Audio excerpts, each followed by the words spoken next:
Hello, hello. Hope you guys are doing well. Welcome to the last class of the semester. Feels crazy. Feels crazy to be here. We made it. We made it to the last class. Hope you guys are having a good Tuesday. Remember that Thursday we're not going to be meeting for lecture. Instead, you're going to be working on the discussion of the kind of our history, our memory of the Reconstruction era. And so today is the last lecture of the semester.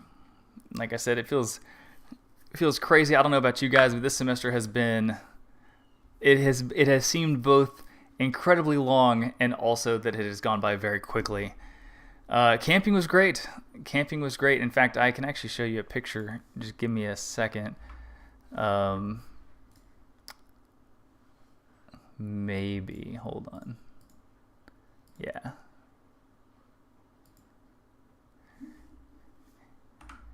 There you go.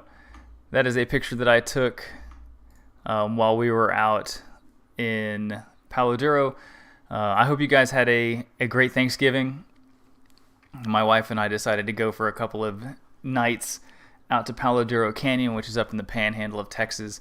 That picture is from the top of the rim, which is just kind of like the top of the canyon edge.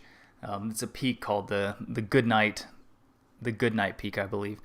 It was beautiful. The weather didn't cooperate very well. It was very cold and cloudy most days. Both of the days we were there, we were hoping to get some sunshine and because sun really brings out the colors in that red dirt that exists out in West Texas. But it is what it is. I hope you guys had a good Thanksgiving, a socially distanced Thanksgiving with masks on, of course.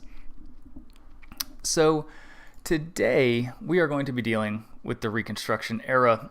I will, at the end of the lecture, allow you guys, we'll kind of recap what's going to be going on for the next week and talk about just kind of like end of semester stuff. But let's go ahead and get into the lecture today so that we have enough time to kind of deal with some of that at the end of the class.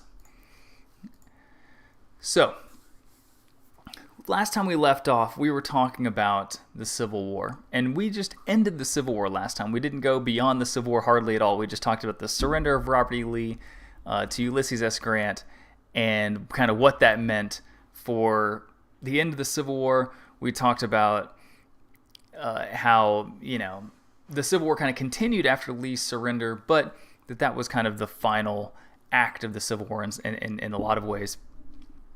But here's the thing.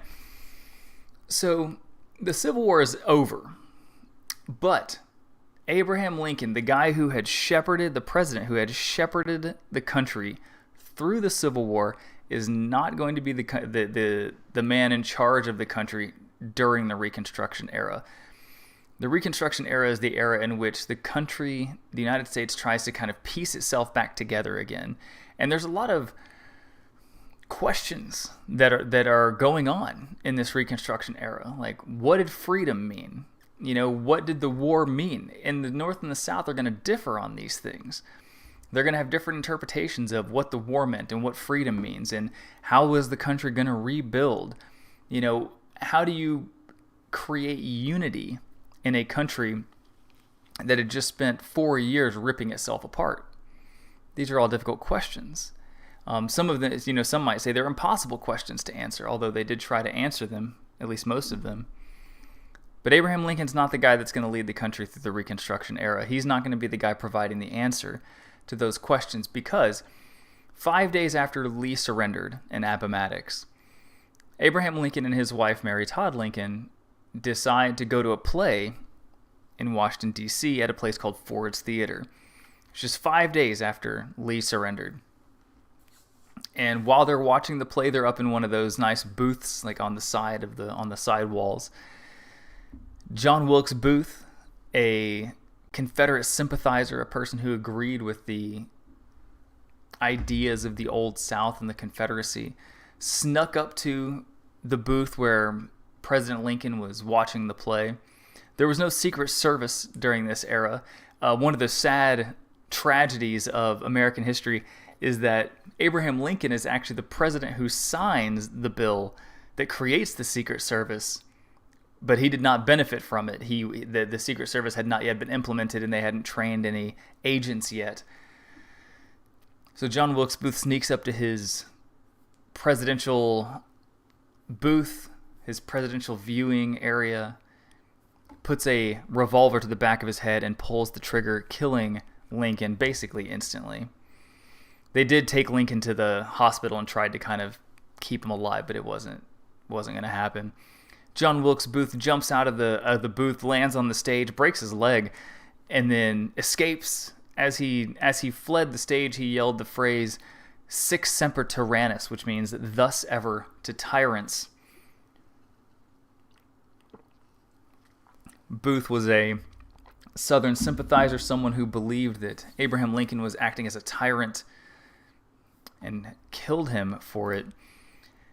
John Wilkes Booth was tracked down by the authorities and actually killed in a standoff with the authorities. But what this means for us in this class is that Abraham Lincoln was the guy that, the South seceded when he got elected.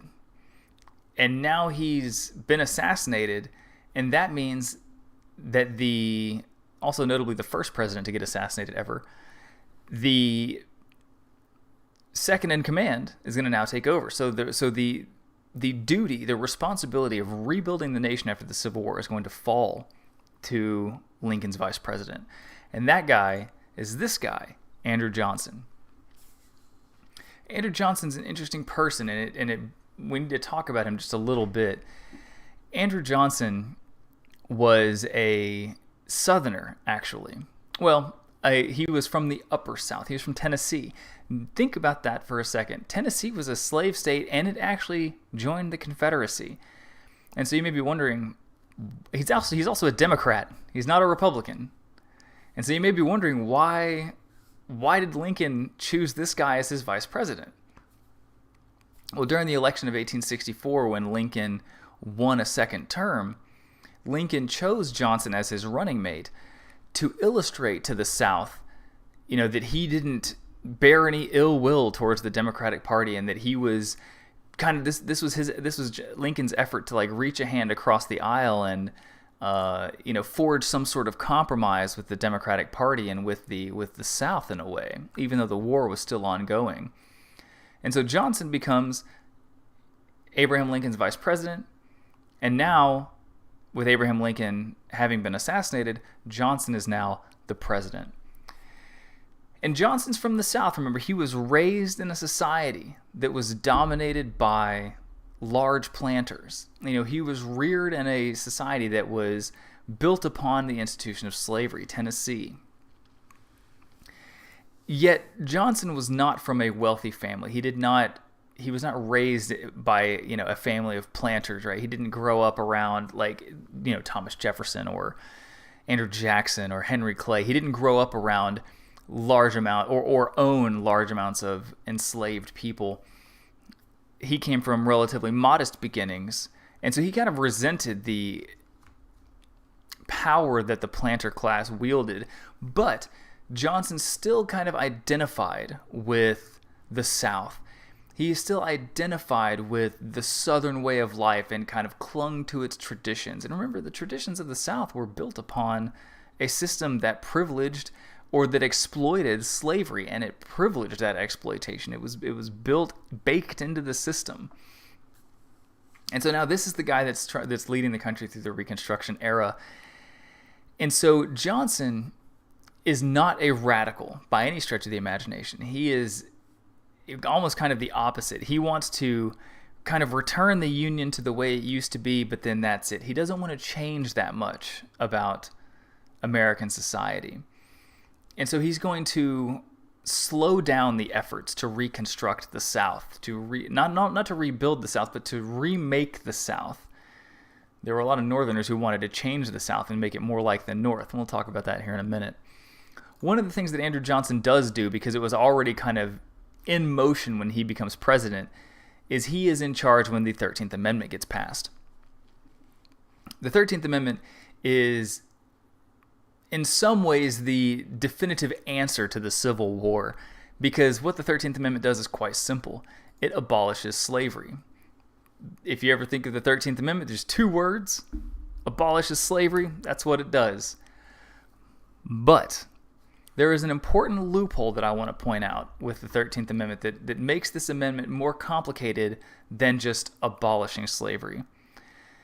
If you read the first line there, the number 1, we're going to read all of number 1, not just the first line of it. It says, "Neither slavery nor involuntary servitude, except as punishment for crime whereof the party shall have been duly convicted, shall exist within the United States or any place subject to their jurisdiction."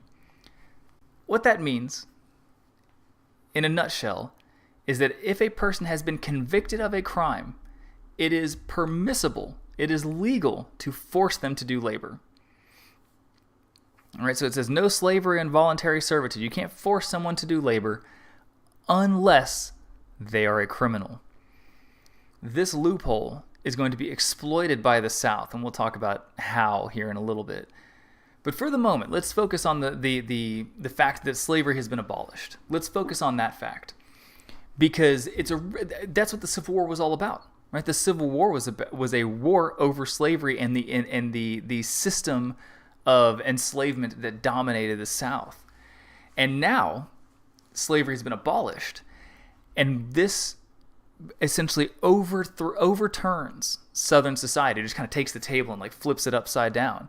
Because Southern society had been built, the economy, the social standings, the hierarchy of politics had been built with slavery being there, playing a key role in all of those things. And now slavery's gone.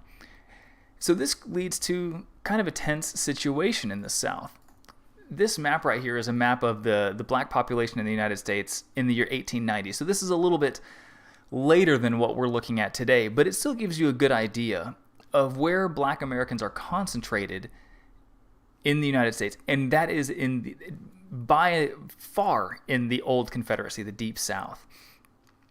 And what this shows us is the lingering effects of the institution of slavery. Black Americans were concentrated in this eastern part of Texas right here, along in this area right here in northern Louisiana, and particularly along, of course, the Mississippi River right here, which very, very well known for its rich soil. The Mississippi Delta down here was famous for its sugar plantations. This area right here this kind of like crescent shape is called the Black Belt.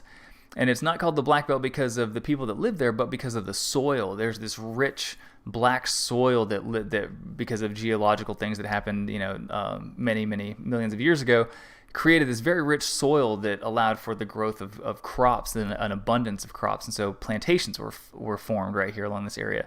And then, of course, you have the very old South of Virginia, South Carolina, and the other old colonial states. And so you do have some other states, right? Like, the Missouris over here and the Tennessees and Kentuckys right here that had slavery as well, just not as much. But once you kind of get up to the north, right, there's virtually no black people living up in the north. There's very few. So the vast majority of African Americans are concentrated in what is the old Confederacy. And so what that means is that when the slaves get freed, they become known as the freedmen. That becomes the term that people used back in this time period to describe a newly freed slave, a freedman. And it's not like when slavery was abolished, it's not like freedmen got land. Like, they didn't get any land. They didn't get any property. Like, no one gave them land or back pay for years of being a laborer under the system of slavery. They didn't automatically get jobs or anything like that. They weren't given anything. So think about what that means.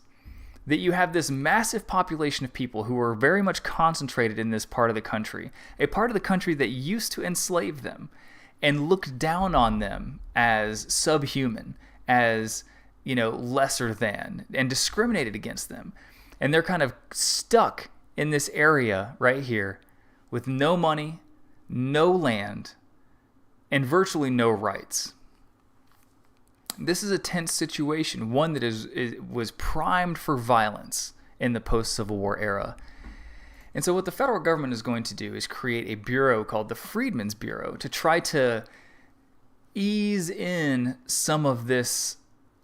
Let me rephrase that. What the Freedmen's Bureau is going to do is try to, their main objective is to oversee the relationship between the freedmen and the white South, because that relationship would be tense, as you can imagine. All of the freedmen need land, they need shelter, they need jobs, they need money to survive. And white Southerners, the people who would ostensibly give them those jobs and that money and that land, don't want to do it necessarily, because remember, the South is having to. White Southerners used to viewed Black Americans as basically subhuman, and now they're being asked to pay them wages. And so the Freedmen's Bureau goes down there to try to, at the very least, make the relationship workable. And so, to give you an idea of what I mean, the Freedmen's Bureau existed to try to uplift the freedmen, to give them a chance at a better life. And so, for example, if a freedman was looking for a job, the Freedmen's Bureau would help them get a job, usually with a local business, or more likely a local landowner. They would be doing the freedmen would be doing agricultural labor, but they would be getting paid for it, and that was part of the Freedmen's Bureau's job, was that they would negotiate wages so that the freedmen could get paid and have a place to live. The Freedmen's Bureau also created a network of schools, which became known as the Freedmen's Bureau schools, or just freedmen's schools.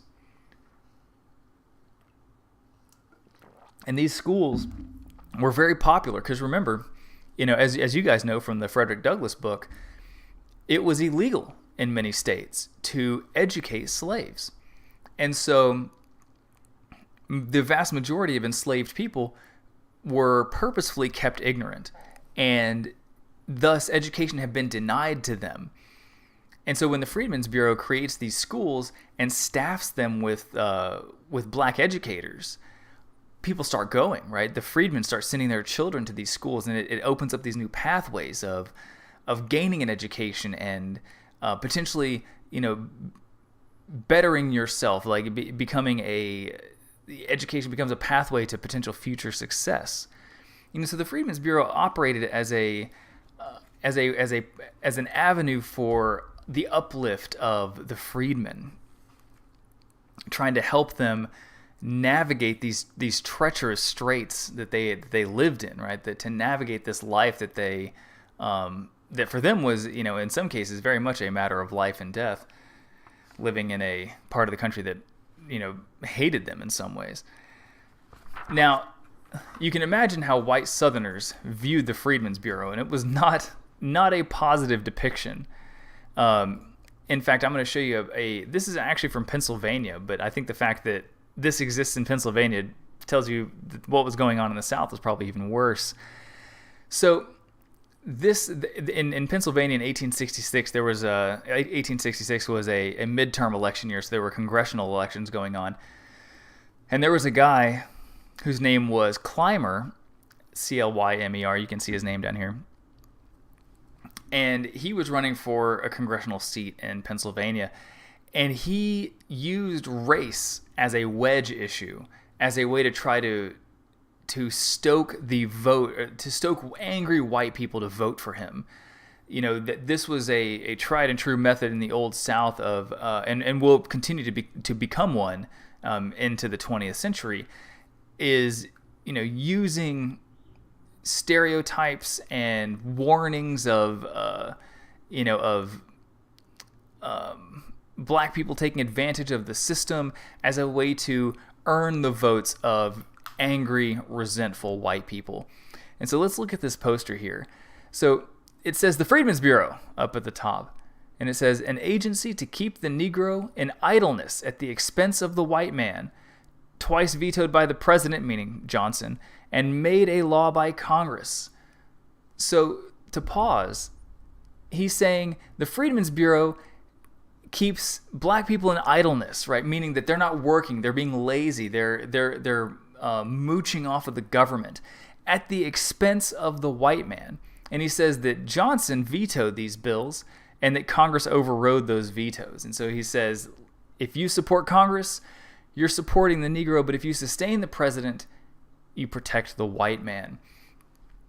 And so even with the language, we're getting this language of bitterness and resentment towards the federal government trying to help black people even a little bit, right? It's not like the Freedmen's Bureau was out tossing money to people and like just handing out jobs left and right and giving away property. Like the Freedmen's Bureau was providing just like a bare minimum of a chance at a better life. And even that was too much for people like Clymer. But if you look, the real reason why I showed this is to show you these the depictions, the racist caricatures of the era. So right here on the left, you have a white man, and you can also see a couple other white people in the background here. And notably, these white people are all doing the same thing. They're working. This guy in the foreground here is wielding an axe and chopping some wood. You can see how he's dressed, normal dress, just pants and boots and whatnot. But he looks relatively clean. He's hardworking. This is the kind of like symbolic idea of what white people were. And then it is juxtaposed, meaning it's compared against this depiction of a black man who is depicted laying down, thus the idea of idleness and laziness. His clothes are kind of in tatters, and the insinuation is that he's still wearing what he wore when he was enslaved, right? That he basically walked off the plantation and just and never changed his clothing. And there was all sorts of stereotypes about black people being lazy or ignorant, obviously uneducated, and and this is the way they live their lives, right? Which is being lazy and not doing anything. And you can and Clymer is arguing that this laziness is being abetted, it is enabled by the federal government. And in particular, I also want to draw attention to the fact that the white guy over here is depicted like kind of normal size compared to the other stuff in the background, whereas the black man here is depicted very large, right? Like almost gigantic compared to the white guy.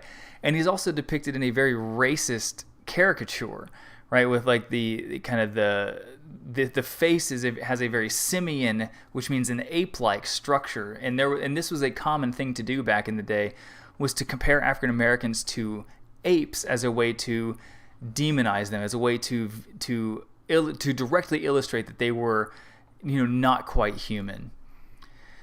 So the South, not happy about the Freedmen's Bureau, and the South is going to continue to fight against what they view as federal meddling in their area, right, in the South.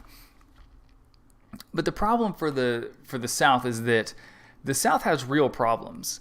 The South has real issues that it needs to deal with. Large parts of the South have been destroyed because of the Civil War.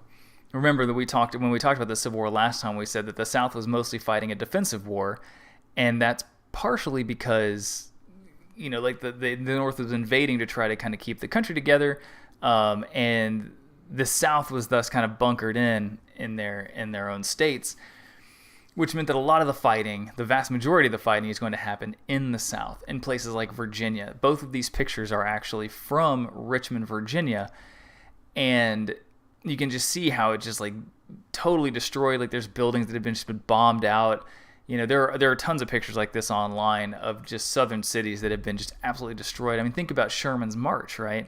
Started off in Atlanta, burnt it to the ground, and then marched all the way to Savannah, burnt that to the ground, and went north into South Carolina and just destroyed everything in his path, right?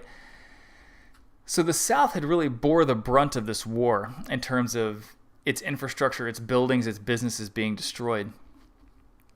And so the question becomes, how do you rebuild the South?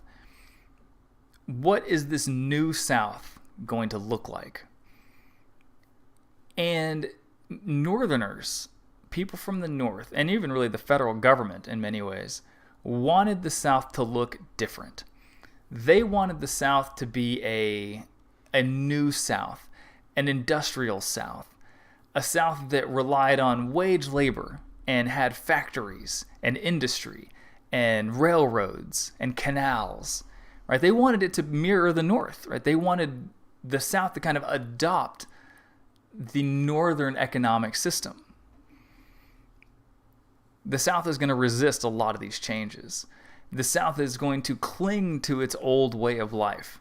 And it's going, rather than having an economy based on industry and wage labor and, factories and railroads, the South is going to try to maintain its agricultural, pastoral lifestyle.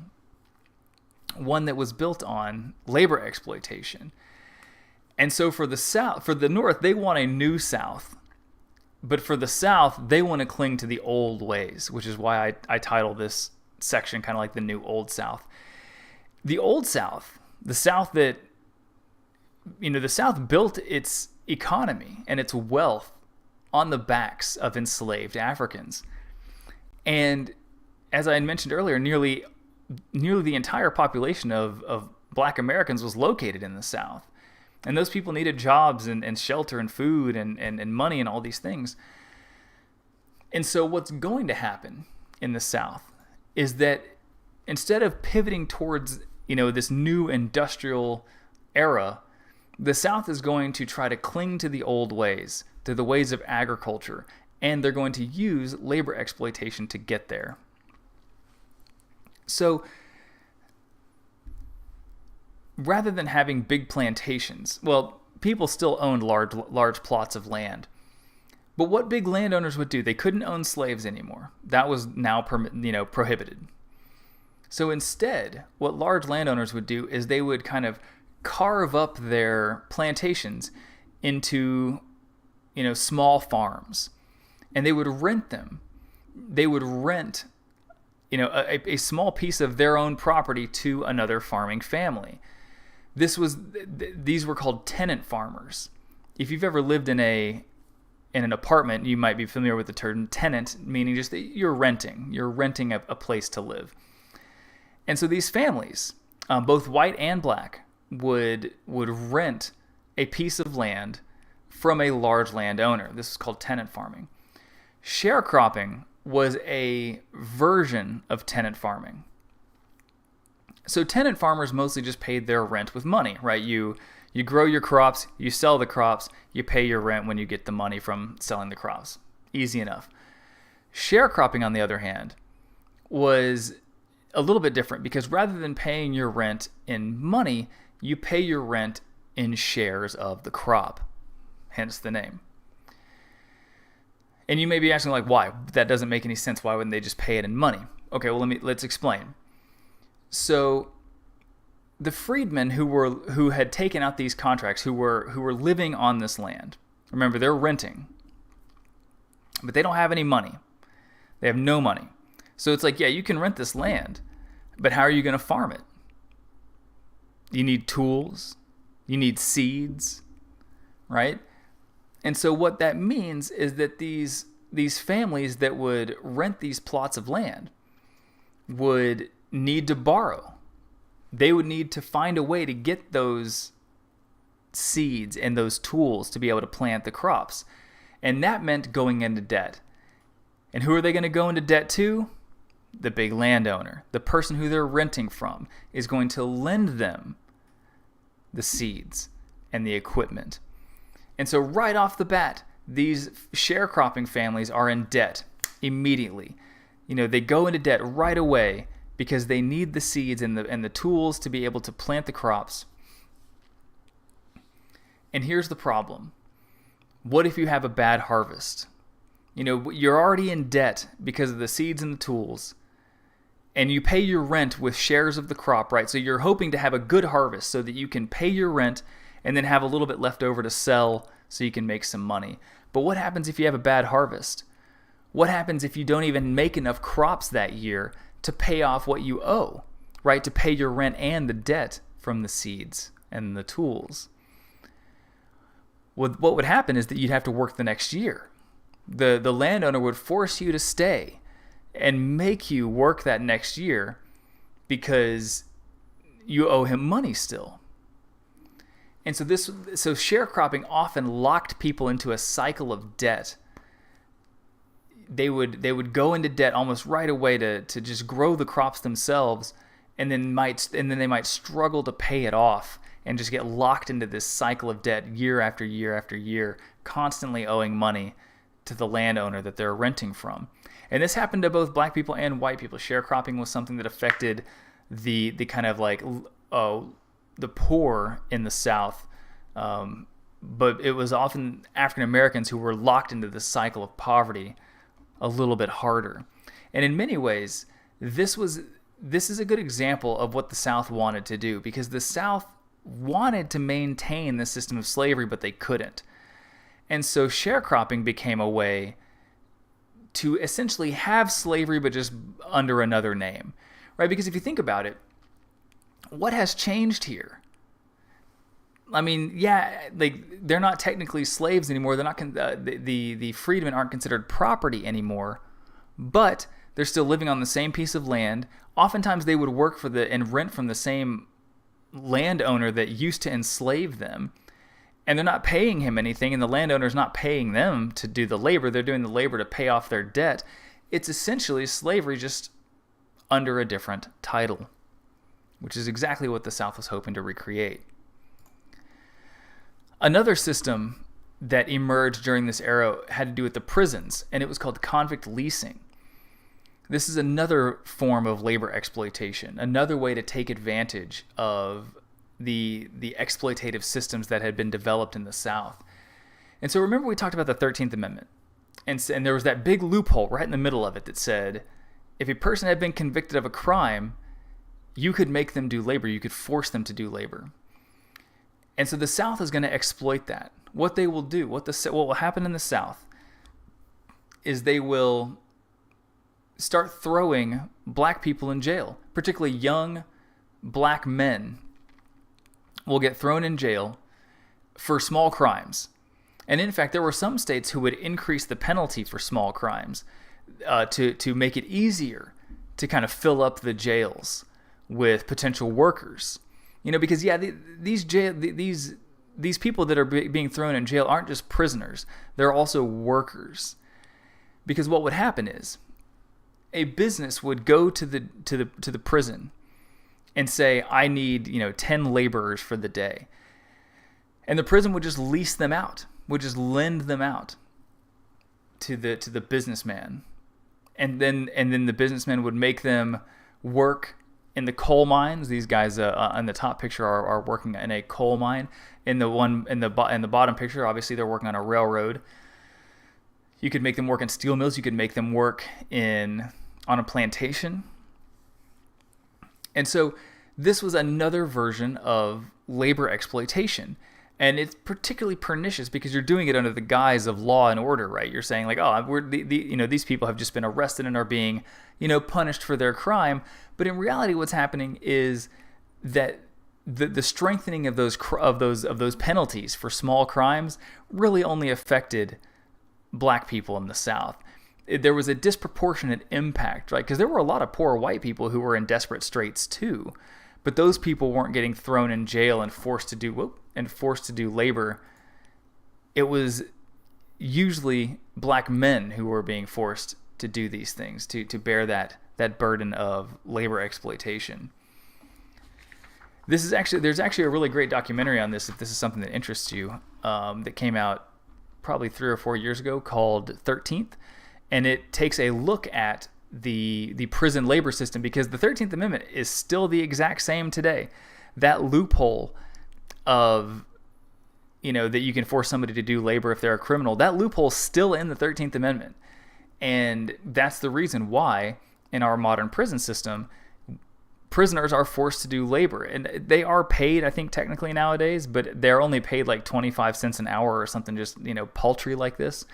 And so if you're interested in this, like in the prison labor system and kind of its origins and its modern day consequences, the documentary 13th is excellent. It's a very good documentary on that subject. The last thing I want to talk about the New Old South is that the South blamed the North for trying to change the South. There was a lot of resentment in Southern society against Yankees, against the North. And it leads to this tense relationship, because there were Northerners who actually moved to the South because there was a lot of opportunity in Southern society. If you were a businessman, moving to the South might actually be a savvy business move, because Southern society had been destroyed by the Civil War. They needed an influx of money and new businesses and factories and whatever else. And so Northern businessmen would bring money to the South and like invest it in Southern industry. But the South hated this. They despised what they viewed as Northern infiltration into Southern society. And so they started calling these guys carpetbaggers, because they would carry these basically suitcases that were covered in carpet. I don't know why. I don't know if that was like the style of the time or if that was just like a thing that people did. But they called these the men and women who brought Northern money down into the South, they called them carpetbaggers. And it was a very negative term to call someone a carpetbagger. The insinuation is that you're an alien force, right? That you're bringing something that doesn't belong here. Yeah, that you don't belong here. And you can see this guy. This is a depiction of a carpetbagger, and you can see that he looks very evil, right? He's very tall and thin and spindly, and he's got his hand formed into a fist, and he's got these like kind of very evil, angry-looking eyeballs here. And he's a carpetbagger because it says he's coming from Wisconsin. He's going to Missouri, so he's not from the South. So this is a guy who's bringing Northern money, and presumably this whole sack here is filled with money. This was a very negative depiction of the North. The Southerners believed that the North was taking advantage of the South, that they were infiltrating Southern society, and they were trying to transform the South into the North. And so any Northerner that moved to the South, particularly if they owned a business or brought money to the South, was targeted for violence, for discrimination. And speaking of violence plays a key role in the immediate post-Civil War South. The South is going to try to defend white supremacy. It's going to try to defend what it viewed as its way of life, right? The traditions that the South had been built on, meaning the traditions of white supremacy, the traditions of labor exploitation, the kind of like social hierarchy that we talked about a number of lectures ago. The South is going to use violence to defend these things. And violence occurs for a lot of different reasons. Sometimes it could be that someone went against the social norms of the era, or that it could be just straight up racial hatred or economic tensions between black workers and white workers kind of fighting for the same jobs, perhaps. But after the Civil War, regardless of the reasons why they happened, numerous outbursts of violence happened in southern cities. For example, in Memphis, Tennessee, 1866, there was an incident involving some black Union veterans, so black men who fought for the Union, and some white people who lived in Memphis.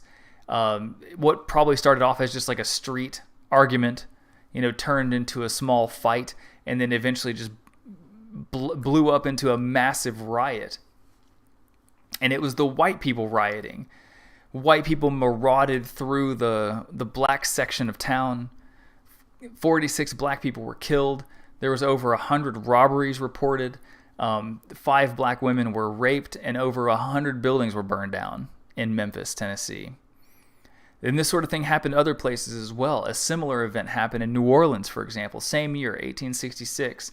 Same kind of scenario too. It was there were like some white Democrats and some black men in the street of New Orleans got into an argument, and it blew up into this massive riot, leading to 34 black people dead and 250 wounded, and like hundreds of buildings destroyed in New Orleans. And so this like type of wide-scale violence was not uncommon in the South. And the group that becomes most notorious for using violence to defend white supremacy is, of course, the Ku Klux Klan. The Klan was originally founded in 1865, and their origin story is interesting because they were originally founded as a like kind of like a mystical, like quasi-religious society, almost like a social society. But then they are taken over by ex-Confederate veterans who turned the Klan into this terroristic, violent paramilitary organization. So the Klansmen, the original Klansmen, were ex-Confederate veterans who were angry about losing the Civil War, and they used violence and intimidation to oppress the freedmen. They would put on their costumes and ride around at night, what they called night riding, and harass and intimidate black people, either riding through the black neighborhood of town and hooping and hollering and threatening people, or they would straight up commit violence, like stopping by people's houses, pulling them out of their houses, beating them up, and sometimes even killing people. You may be looking at these images and being like, I thought the Klan wore like white hoods and the pointy hats. Like, who are these people? So originally, the Klan did not have like the standard kind of outfit that we associate with them today. That actually is something that comes around in the 1920s. So the Klan as an organization has three major waves in American history. So it like kind of goes up and down. The first big wave of Klan activity is in the Reconstruction era, what we're talking about here. The second big wave is in the 1920s, during this like high tide of anti-immigrant xenophobia. And then again, there's a third wave in the 1950s and 60s during the Civil Rights Movement. And so Klan activity often corresponded to moments in American history where people of color are advocating for their rights. And so the Klan back in the day kind of wore whatever they had on them. Some of their this outfit right here looks like an actual uniform. You can tell it's been kind of put together with some care. It has been stitched together and whatnot. This dude's outfit looks like someone who broke out of an insane asylum. Like, it's a terrifying, like, it looks like the Scarecrow from Batman. It's just absolutely hideous. But the Klan was a real threat to people in the South. Like, they were not to be trifled with. They legitimately did kill people. Oftentimes they would target, the black community for these crimes, but they also killed white people as well.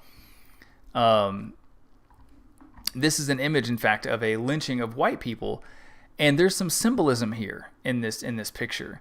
Note, of course, that the thing that sticks out to people most immediately is the big KKK symbol on this horse, and some people may be wondering what's going on here.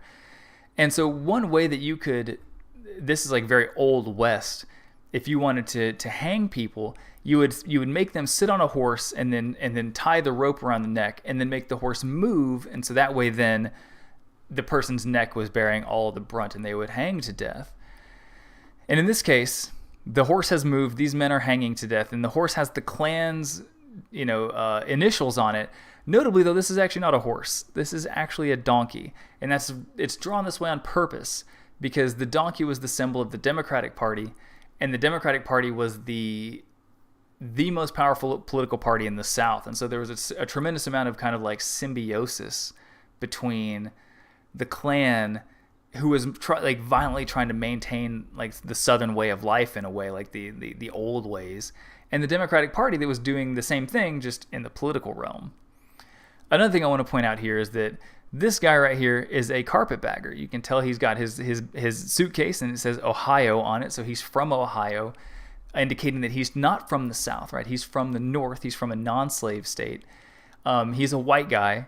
And so the Klan not only targeted black communities, but they also targeted white people that they perceived as trying to advocate for the black community. So like Freedmen's Bureau workers, for example, or abolitionists or carpetbaggers, anybody that was seen as kind of going against the traditional Southern way of life could be targeted by the Klan as someone who was stepping out of line. The South also passed black codes to try to keep African Americans in their place, to try to restrict the rights and the civil liberties of the freedmen. And this is an example. You don't need to write this down. Please don't. That would be insane. But the black codes were laws, local and state level laws, that were passed immediately after the Civil War. And the purpose of the black codes was to restrict the rights and the freedom of freedmen. Let's look at a couple. This is from Louisiana. Lots of different southern states had different black codes. This is probably the best one I can find, giving an example of what a black code was. This is the black code for Louisiana, particularly the parish of St. Landry. The word parish means county. Like we live in Harris County, they have parishes in Louisiana. It's an old holdover from I believe from the French. But so let's check out just a few of these things, and you'll get an idea very quickly about what exactly these black codes are doing. And so it says, let's see. So this is obviously written in the language of the time period, and it says, "So be it ordained by the police jury of the parish of St. Landry that no Negro shall be allowed to pass within the limits of said parish without special permit in writing from his employer." Okay, so you can't move around. If you're a black person in St. Parish, in the St. Landry's parish, you cannot move around without a hall pass from your employer. We'll hear about employers here in a second. Just keep that in mind. Also, no Negro shall be permitted to rent or keep a house within said parish. If you are found renting a house, you will be compelled to find an employer, and any person who shall rent or give the use of. So this is a little bit complex, but basically what this is saying is that black people couldn't rent houses on their own. They needed to find an employer who would then rent them a house, basically that they needed to live with. And hopefully you're already starting to see how like the black codes were basically recreating a system of slavery and oppression without calling it that. Check out the fourth one. This is the one where you really get the idea of what's going on here. It says, every Negro is required to be in the regular service of some white person or former owner who shall be held responsible for the conduct of said Negro.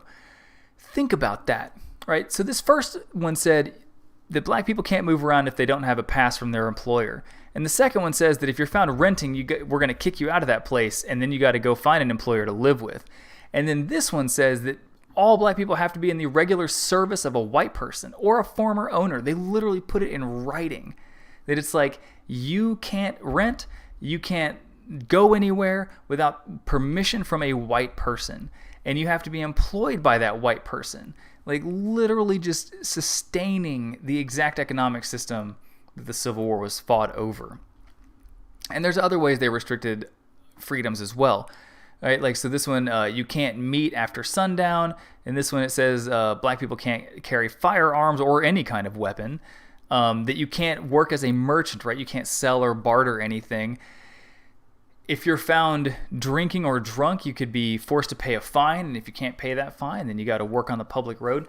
Right, so there's all these various ways that the black codes restricted exactly where black people could live, what type of work they could do, and who their boss had to be.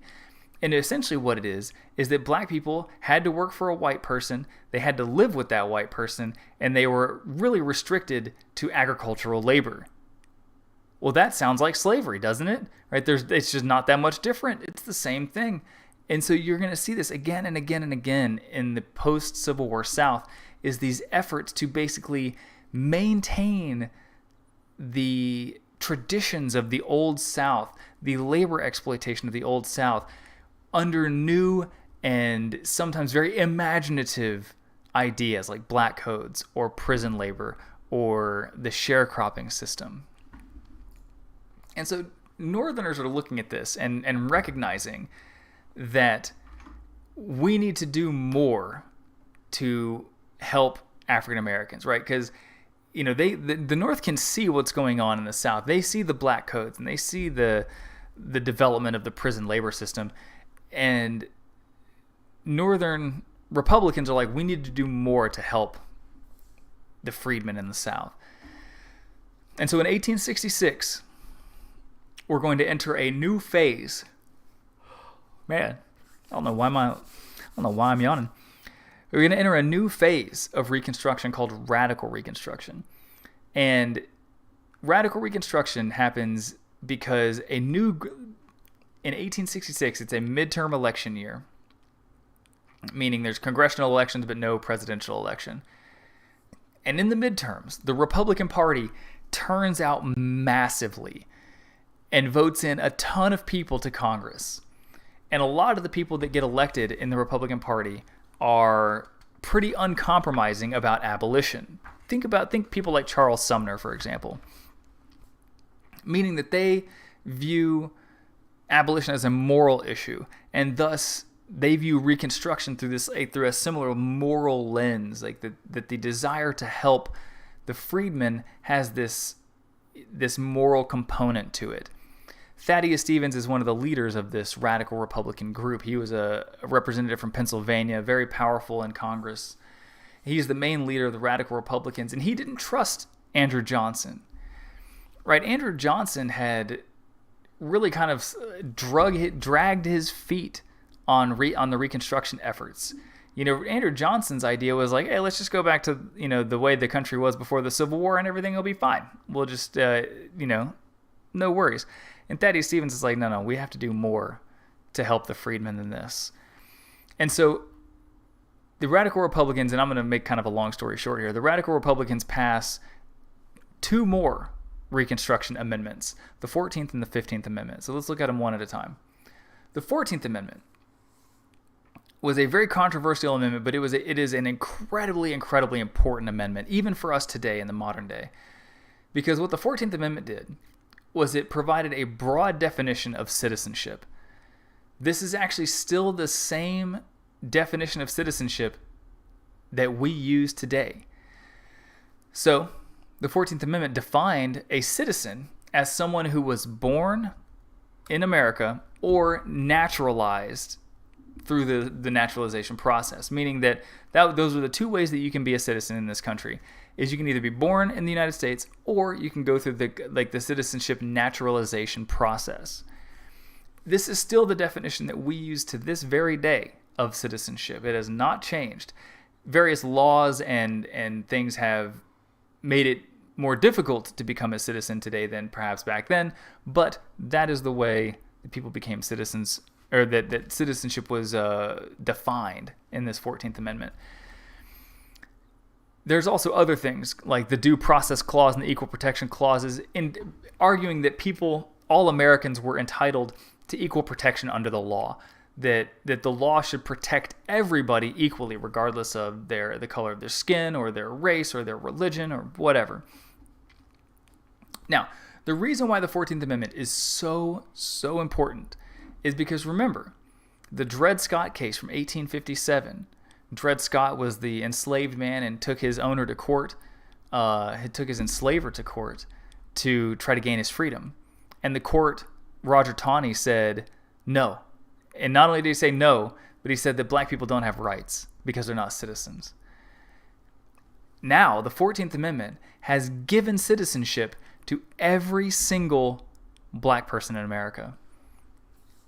Every single person who was born in the United States, and the vast majority of enslaved Africans at this point in 1865, near the end of the Civil War, the vast majority of black people that lived in the United States were born here. They were not imported during this. The slave trade had ended in 1808, right? So there might have been a handful of very old enslaved people who had been, part of that final wave of folks who had been kidnapped and brought to the United States in that last wave of the slave trade. But the vast majority of the slaves, the vast majority of the enslaved people that lived in the United States had been born here. And so now every single one of those people is a citizen. This is a huge deal. It's a huge deal for a lot of reasons, because now the South can't disregard black civil rights because now they're citizens. And according to the 14th Amendment, they have equal protection under the law. Southerners were incensed, angry by this amendment because, for generations, white Southerners had been raised in an environment where black people were not invisible but disregarded. that they had been discriminated against and viewed as lesser than, and now they're citizens and they get equal protection. In an interesting way, the 14th Amendment also created a problem for the North, because remember that the way that you calculate representation for both the Electoral College and for Congress was by counting people, right? We still do this today. We count people for representation in Congress based on population in the House of Representatives. But in the Constitution, there was the 3/5 clause that said that slaves only counted for 3/5 of a person. Well, now all of those people are citizens. They're a whole 5/5, right? They're a whole person now. And so all of a sudden, the representation in the southern states just got a lot bigger because there are millions of formerly enslaved people living in the South now who all, according to the 14th Amendment, have citizenship.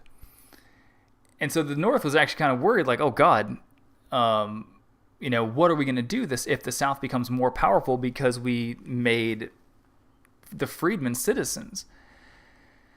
We'll talk about that in a second. Frederick Douglass argued that the 14th Amendment didn't go far enough. He said that slavery is not abolished until the black man has the ballot, or while any discrimination exists between white and black at the South. Saying that, like, look, we haven't gone far enough, guys. We still need to do more.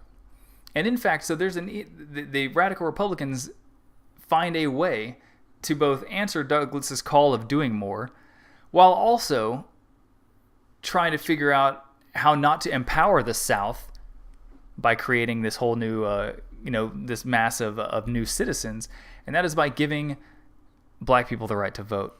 Black men, in particular, with the 15th Amendment.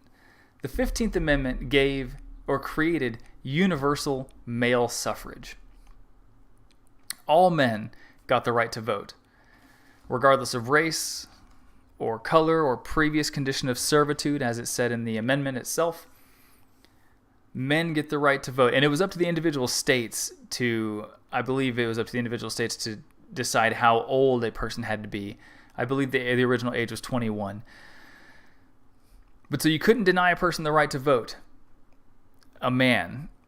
Notably, women were left out of this. And there were a lot of suffragists who were very angry about this. Women, feminist activists who were angry that women didn't get the right to vote yet. And in fact, women would have to wait another 50 years. The 15th Amendment is put in place roughly in 1870, and women don't get the right to vote until 1920. But so think about what's happened here in just the span of a couple years. The 14th Amendment was roughly 1868, and then the 15th Amendment is roughly 1870. And in like a couple of years, freedmen have gone from being maybe non-citizens with virtually no rights to being complete citizens in the United States with voting rights.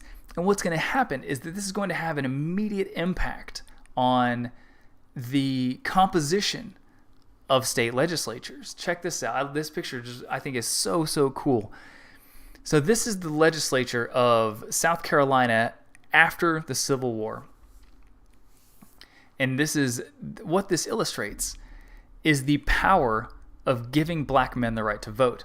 Of extending voting rights to the newly made black citizens in this country. Because what's going to happen is those new, the freedmen are going to vote for people who they believe have their interests in mind. And what ends up happening in South Carolina is you have a Congress that has a great number of African Americans in it. For black Southerners, this is a triumph, right? The idea of having, fellow freedmen in Congress was a triumph. It was an absolute, a decade earlier, slavery was still a thing. You fast forward 10 years, and now you have black people serving in Congress. It's amazing. And so for the black community and for like the abolitionist community, the radical Republicans, like this was a huge success. The white Southerners did not view it that way. White Southerners were incredibly bitter and resentful and felt aggrieved by this. they thought the North was like rubbing their nose in it, so to speak. That the North was intent on embarrassing the South, because remember, Southerners didn't, looked down on African Americans and viewed them as subhuman. And now African Americans are serving in Congress, and the South was like, well, the only reason why the North would do this would be to make fun of us, right? To put black people in charge as a way to humiliate the South. There's this picture from, I believe this is from Harper's, and I can't remember, it's from a magazine back in the day, in the 1860s and 1870s, talking about this very issue, about how the South felt about what had been going on during the early parts of Reconstruction. And so this is showing the issue of the voting rights. And so you have a black man here who's going to vote.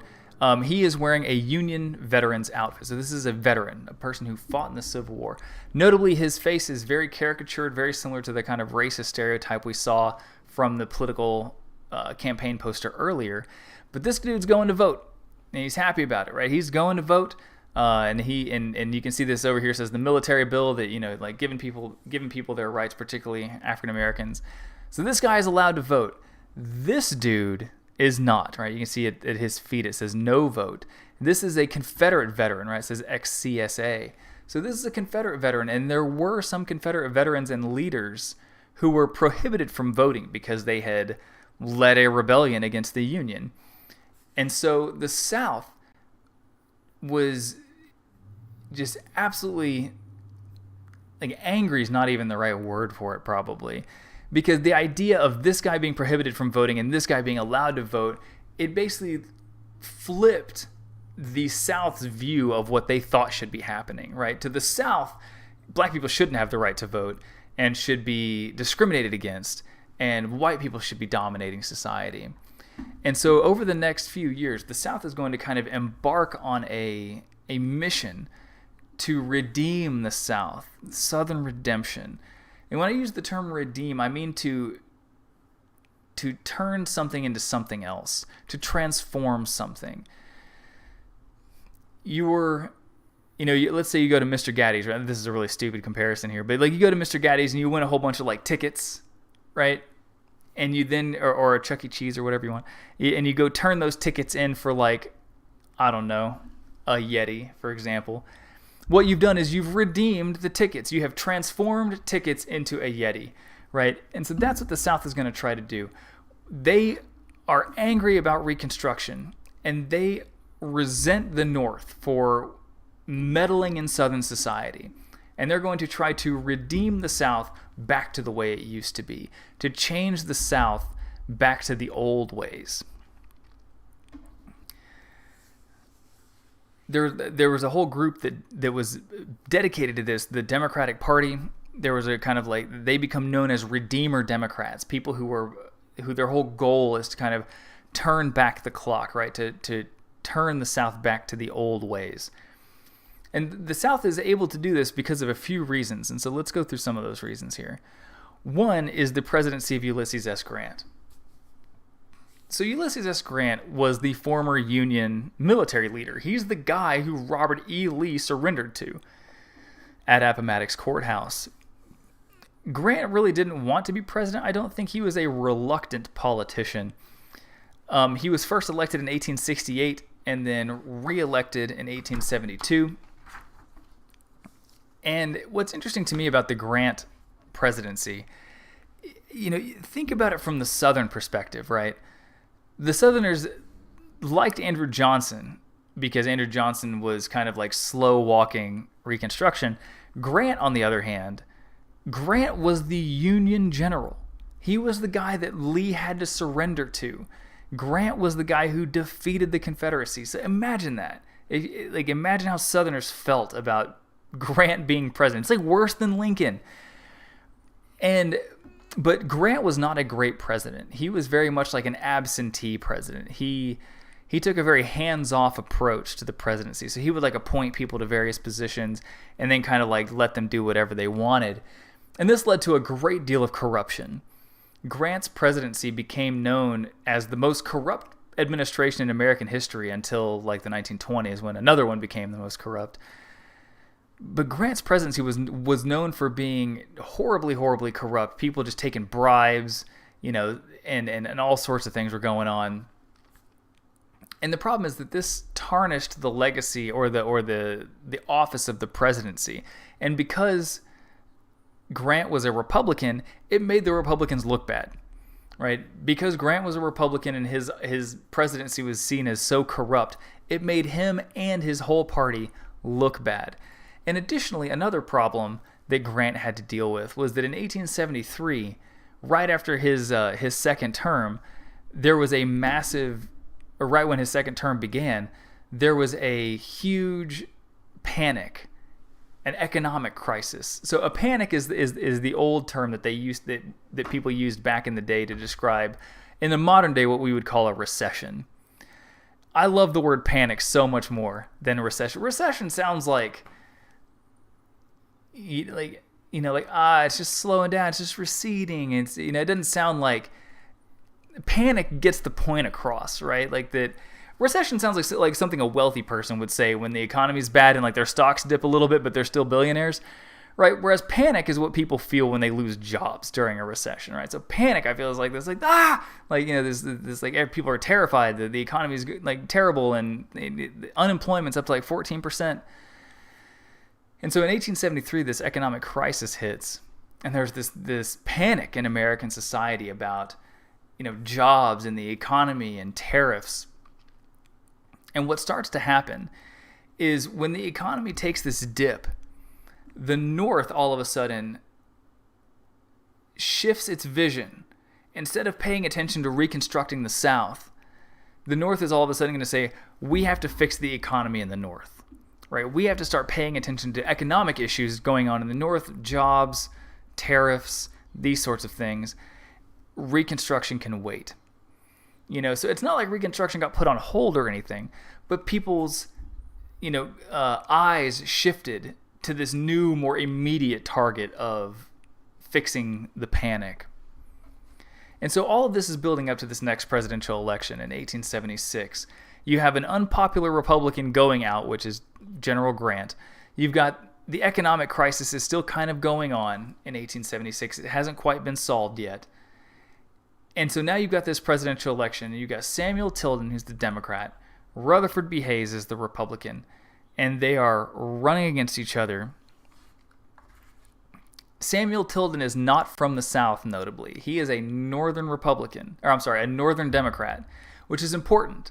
There is no chance, I would say, that a Southerner would have been able to win a presidential election in this era. So it was important for the Democrats to nominate a Northerner. That illustrated that they were hoping to get some Northern votes, particularly because the Republican Party had taken some hits recently because of Grant and all the corruption in his administration. So I'm going to try to make a long story short here. But so, here's the electoral map, and I want to draw your attention to a few things. One is that Tilden wins the popular vote. So Tilden wins the popular vote, and when they start counting the electoral votes, Tilden is ahead, 53 to 47. These are percentages. So he has 184 total electoral votes to Hayes' 165. And remember, to become president, you have to win over 50% of the electoral votes. And at this point, Tilden is doing it. But there's a huge caveat here. There are a few states, like Oregon, Florida, South Carolina, Louisiana, where there are contested votes. You see right here it says disputed. These are disputed. There's disputed voting going on in these states. And so it's unclear who the victor is. Ultimately, those states are awarded to Hayes. And look, now the split is one vote, 185 to 184. And so a bunch of negotiations happen. Again, I'm making a long story very short here. The short version is that a compromise is reached. A compromise is reached to end the election of 1876. And so what does the compromise do?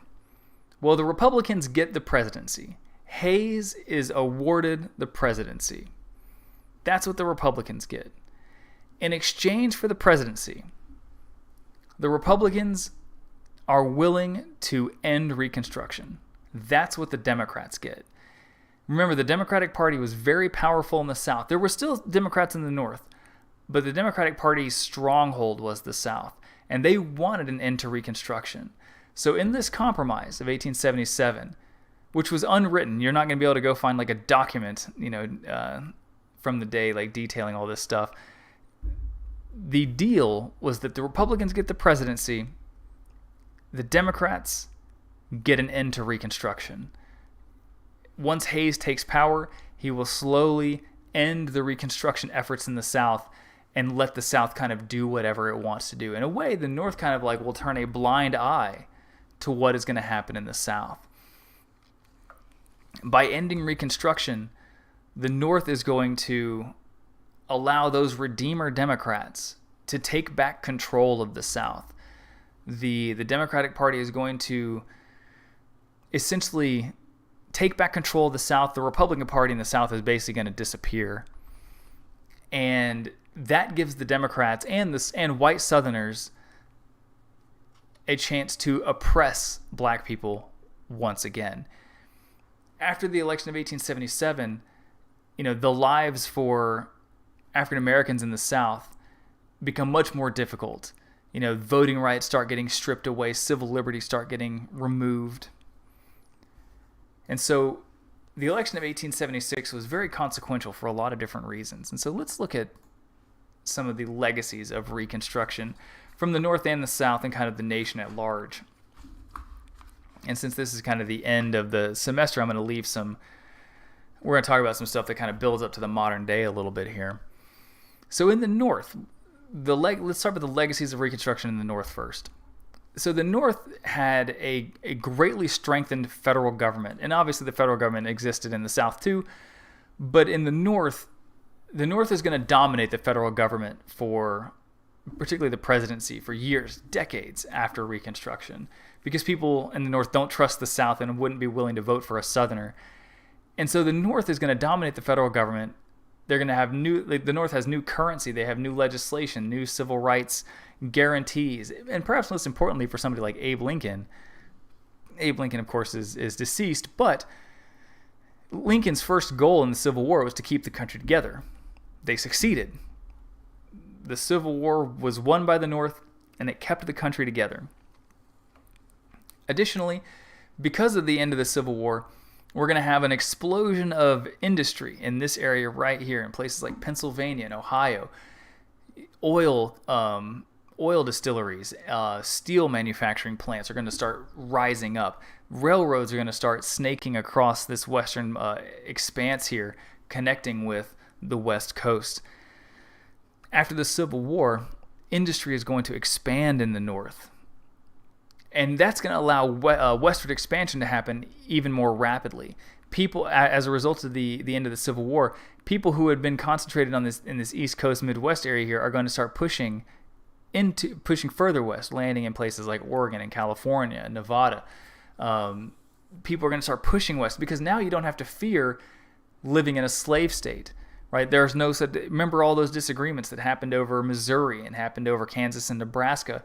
Those disagreements over whether or not a state is going to be a slave state don't exist anymore, right? Those disagreements are done because the 13th Amendment says slavery cannot exist in the United States. And so now people are able to move a little bit more freely, not having to worry about whether or not they're going to get caught up in some sort of like civil war within Kansas, like what was happening in 1854.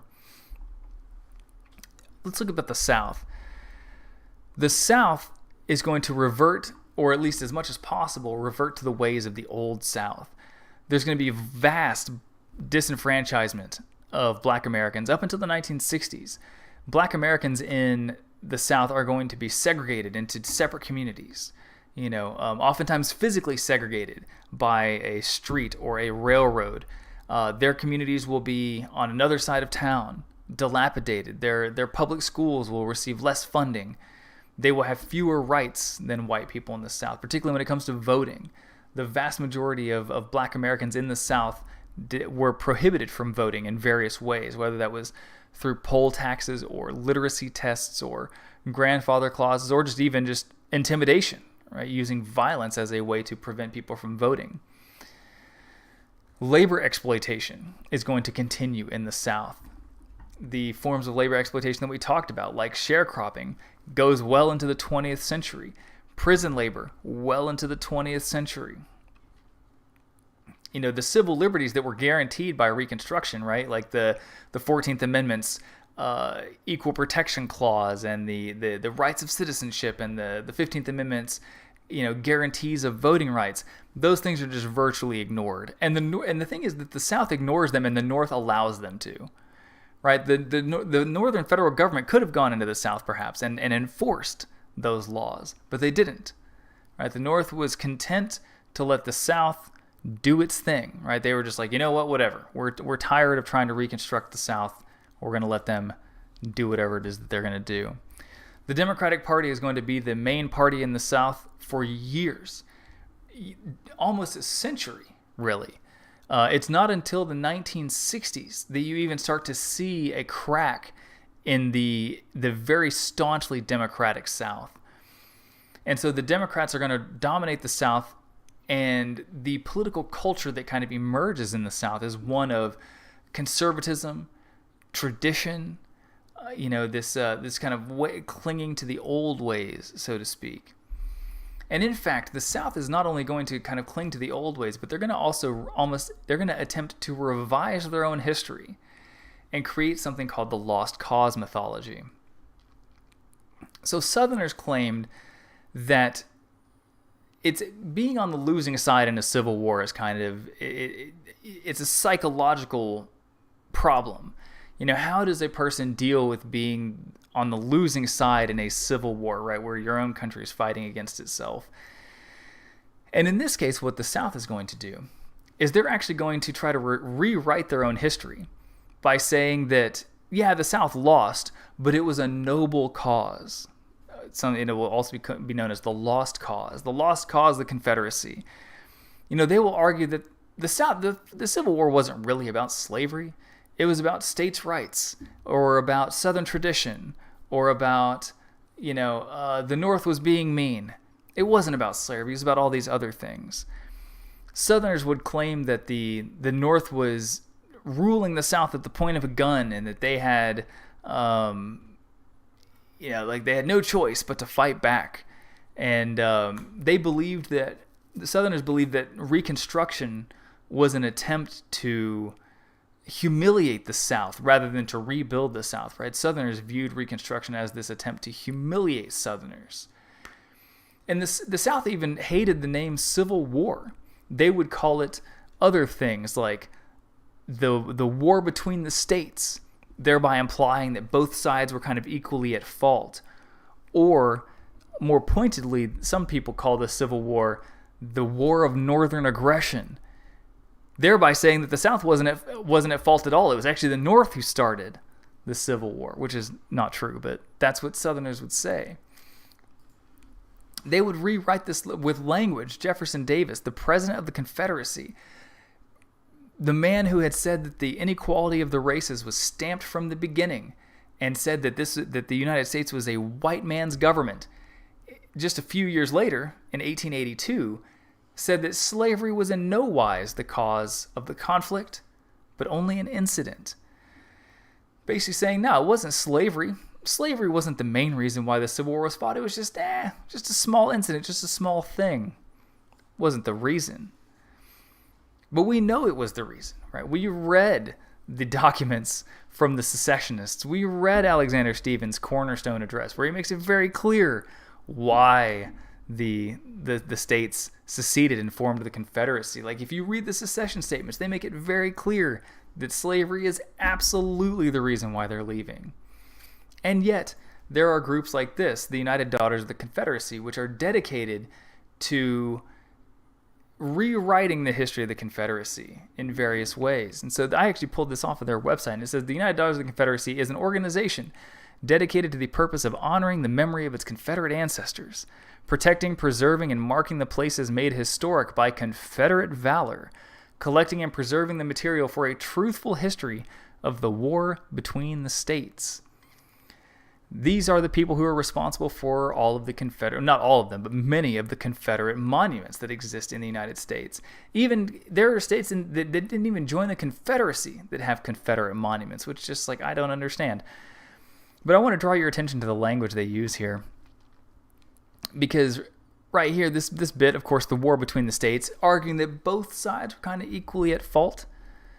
And also indicating that the idea that this is not a war between two nations, but a war between states that disagree with one another. Another thing I want to point out is this idea of a truthful history. Southerners believed that the history of the Civil War was not truthful. They argued that the South was being demonized, that the South was made out to be the bad guy in the Civil War. And so when the United Daughters of the Confederacy say they're going to tell the truth, what they're really saying is that they're going to revise the truth, that they are rewriting history in a way that makes them look a little better, that makes the Confederacy seem like it was honorable and noble, and that fighting for the Confederacy was actually not that bad of a thing, because the whole war wasn't even really about slavery. And this is how you get to our modern day, where we have images like this. And this is something that you guys are going to do a little bit of debating on, or at least y'all are going to discuss in the discussion coming up, is about the modern day push to remove Confederate memorials. This is something that's happening all across the United States. It's happened here in Houston. It's happened in North Carolina. It's happened in Louisiana. Some of the monuments have been pulled down. Some of them have been put in museums. Some of them have been just totally destroyed. Some communities have refused to get rid of them. And so there's all this controversy about, what do we do with Confederate monuments? Do we leave them up? Do we take them down? Are they racist? Are they just illustrating history? Are they, what are they glorifying exactly? These are all really important questions, and they're questions that we're going to have to keep dealing with as a society, because there are a lot of scholars who argue that we've never really fully reckoned with the aftermath of the Civil War and the failures of Reconstruction. Because if you think about it, in some ways, Reconstruction, could be argued was a failure. Some people could argue that it was a success. I think you can take both of those ideas and make good arguments about them. But I'm going to leave those things for you guys to discuss. I don't want to input my thoughts here about the monument issue. I'm interested to hear what you guys have to say about that in the discussion coming up on Thursday. So that's the end of the class, guys. We did it. We're here. We made it to the end of the semester. And like I said earlier, okay, good. Here we go. Sorry about that. My thing disconnected for a hot second. My internet's being a little bit strange. So, if you have any questions before we kind of adjourn for the semester, please put them in the chat. I'm happy to answer questions about, the upcoming, the dropped grades, or, the final or anything like that. The only thing that might change would be that if I get told that I can't have my final span multiple days, I don't think that's a problem, but it's possible that they might get mad at me for that. But I'll make sure to let you guys know on that front. I think it should be the same way I've been doing all of my exams. And before anybody asks, I have not graded the book tests, but I am planning on having those done by the end of the week. Whether that's Friday or Sunday, I don't know exactly yet, but I am planning on having them done soon, because I know you guys want to be able to factor your grades so that you can figure out whether or not you want to take the final exam. So I haven't seen any questions in the chat yet, so I'm assuming that there aren't any, and I just wanted to let you guys know that I really appreciated you guys being here this semester. I know this has been a really, really difficult semester for many of you.